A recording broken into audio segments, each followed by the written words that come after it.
중앙재난안전대책본부는 오는 18일부터 31일까지 현행 사회적 거리 두기를 유지하면서도 일상 회복을 이어가기 위한 중간 다리로 일부 내용을 완화하기로 했습니다. 수도권 종교시설의 예배 인원은 99명 상한 제한을 없애고 전체 수용 인원의 10%까지 가능해집니다. 최경배 기자가 전합니다. 정부가 위드 코로나, 즉 단계적 일상 회복을 시행하기 위한 징검다리로 사회적 거리 두기를 변경 시행하기로 했습니다. 중앙재난안전대책본부는 오는 18일부터 31일까지 2주 동안 수도권 4단계, 비수도권 3단계인 현행 사회적 거리 두기를 유지하기로 했습니다. 다만 사적 모임 기준을 단순화해 4단계 지역은 시간에 관계없이 미접종자만 모이면 4명까지, 접종 완료자를 포함하면 8명까지 모일 수 있습니다. 3단계 지역에서는 접종 완료자 2명을 추가로 허용해 10명까지 모일 수 있습니다. 4단계 지역의 식당과 카페 영업시간은 현행 밤 10시로 유지되지만 3단계 지역은 자정까지 연장하기로 했습니다.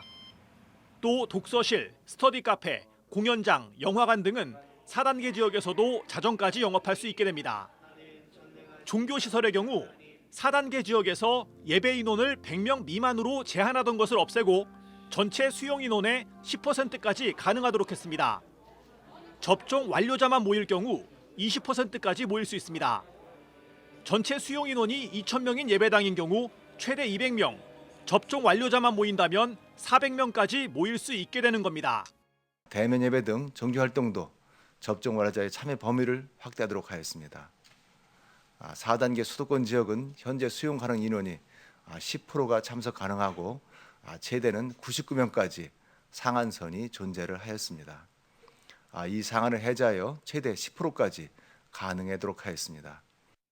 3단계 지역에서는 전체 수용 인원의 20%까지, 접종 완료자만 모일 경우 30%까지 가능합니다. 다만 각종 소그룹과 식사 모임 등의 금지는 유지됩니다.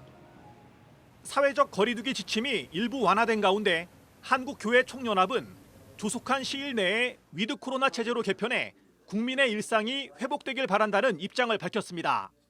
우리 한국교회는 예배에 숭고한 가치를 지켜야 하면서 동시에 교회로서 사회적 책임을 다해야 된단 말이죠.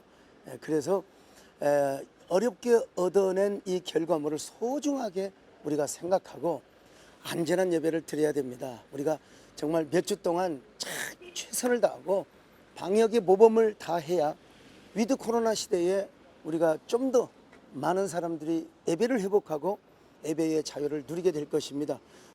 한교총은 2년여 기간 동안 각고의 인내로 방역에 사회적 책임을 다해 주신 교회에 감사드린다면서 조속한 기간 내에 교회의 모든 예배와 교육과 모임이 정상화되길 바란다고 말했습니다.